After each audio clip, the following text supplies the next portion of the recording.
Hello, and welcome to the first episode of The Weekly Wheel. I'm your host Cole, and I'm going to give you a rundown of some gaming stories from the last week. EA started off this year's E3 with a bang, and a look at what's coming from them.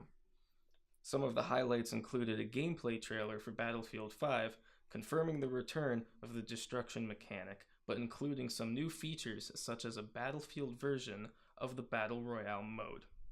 This mode will share mechanics of other Battle Royale games like Fortnite and PUBG, but will include Battlefield's destruction and team mechanics. Along with this announcement came the news of the new Star Wars Battlefront 2 content focusing on the Clone Wars and Solo. Content including General Grievous and Obi-Wan. We also got some small news on Respawn Entertainment's Star Wars game.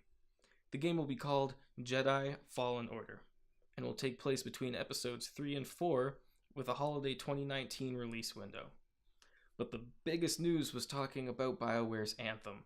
We got to see a new gameplay trailer along with confirmation that the game will have no loot boxes and will have purchasable cosmetics, and that Anthem will release on February 22nd, 2019. A pretty good start to this year's conference.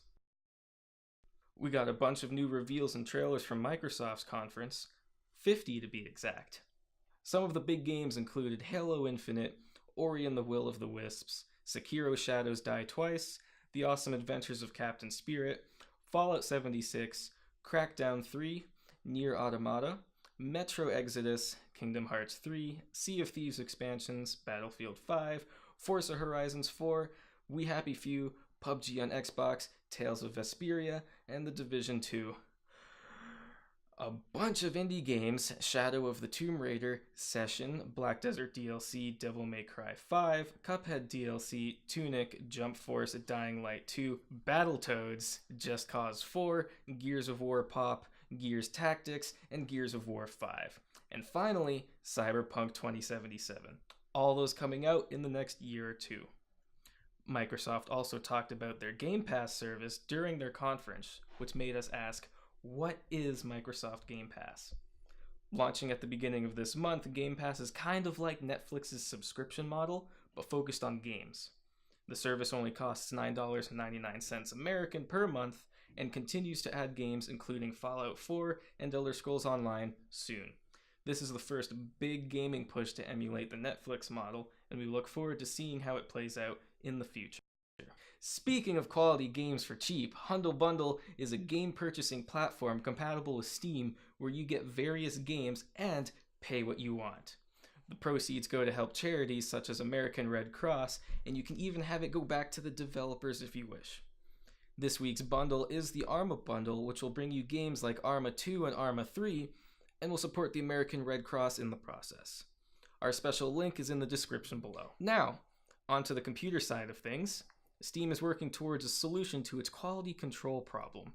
In a blog post from Steam, they state that they are taking steps towards fixing users' problems with the online store and addressing some controversial games on the storefront that appeared recently. The blog states that humans do look at all games coming through the system and will be asking developers to be upfront about any controversial content in their game and not allow any games that are, as stated by Steam, illegal or straight up trolling. Steam is also implementing the ability for users to block out content they're not interested in, meaning if you don't want to see anime games on your store page, you'll have the choice not to. The company hopes that this helps improve users' enjoyment of their product, but also noted that just because Steam lets games with controversial content on the store, that Steam is not in support of the game's message. We would like to thank you for tuning in, and hope you have a wonderful E3 week just like us. Until next time.